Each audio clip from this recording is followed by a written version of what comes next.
Most athletes don't get hurt when their form is perfect. Injuries happen when timing is off, fatigue sets in, and the body is forced to react to sudden, uncontrolled movements under a heavy load. Standard elliptical training builds endurance in a fixed, linear track. However, this controlled environment rarely exposes the hip and pelvis to the asymmetrical forces or fatigue-based breakdowns that occur in the real world. The ArC Shielding 360-degree Clockwork protocol was developed to address this gap. It is a structured interval system designed to train your knees and hips to maintain stability while managing weight across multiple planes of motion.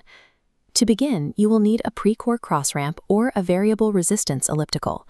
Ensure you have completed a 5-minute warm-up at a low intensity to raise your core temperature and lubricate the joints.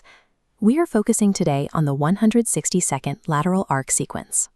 This protocol uses specific staggered foot positions to turn a standard cardio machine into a tool for active joint-centric conditioning. First, we need to map the pedals. Imagine the foot pads as a 12-hour clock face. The 12 o'clock position is your neutral baseline, where both feet rest parallel to each other. In the lateral ArC sequence, we stagger this alignment. Shift your left foot to the top of its pedal pad, while moving your right foot all the way down to the bottom of the right pad. This diagram shows why this machine is used. The red lines represent the open ArC zones between the 2 and 4 and 10 and 8 o'clock positions. These unobstructed areas allow for rotational movement without the risk of your knees hitting structural bars. While the feet are staggered, you must maintain a fixed foot orientation. This means your toes must point straight ahead for the entire set to keep a consistent line of force through the kinetic chain. Using this clock face as a spatial map allows you to repeat these specific staggering patterns accurately. It ensures you are always hitting the precisely intended angles for force distribution, all while maintaining your forward foot alignment. As you begin to move, maintain a slight bend in your knees.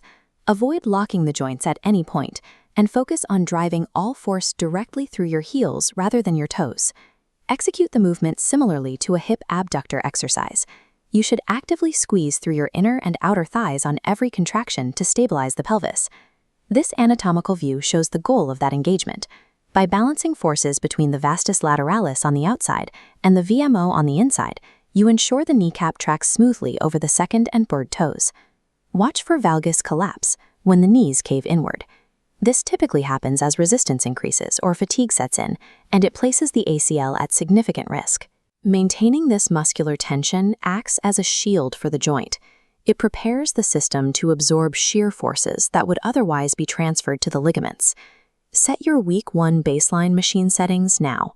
On a pre-core cross ramp, adjust to cross ramp level 5 and resistance level 7.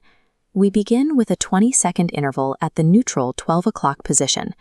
Pedal forward at a hard but controlled rate, which is roughly a 7 to 9 on the RPE scale. Precisely at the 20-second mark, transition into reverse pedaling. Keep the transition smooth and controlled. Do not jerk the legs or lose your core tension. During the reverse phase, focus on the engagement in your hamstrings and glutes. This posterior tension helps pull the tibia backward, functionally sharing the load with the ACL. Mastering this transition at the neutral position is required before moving into the more complex asymmetrical clock positions later in the circuit. Now, shift to the 1 o'clock position, left foot slightly up, right down. Increase the machine settings to cross ramp 8 and resistance 9 for the next 40-second forward and reverse block. The chart shows intensity climbing. Move to the 2 o'clock position, at cross ramp 12, resistance 12. Fight fatigue. This is where stability training begins. Push to the maximum 3 o'clock offset. Set cross ramp 16, resistance 15 for the final block. Completing this final block indicates that you are successfully maintaining joint alignment and control while the leg is under significant asymmetrical stress. Drop the machine's resistance immediately to level 4. Transition into 2 minutes of easy forward pedaling. This active recovery allows the body to clear built-up metabolites from the hip and knee stabilizers, preparing you for the next set of intervals. After this 2-minute window, you will reverse your foot placement, putting the right foot high and the left foot low, to execute the matching left foot sequence.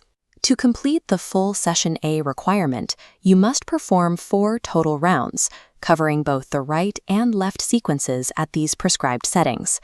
Integrating these 360-degree progressions into your weekly training builds the neuromuscular control required to protect the knee joint during high-impact multiplanar movement.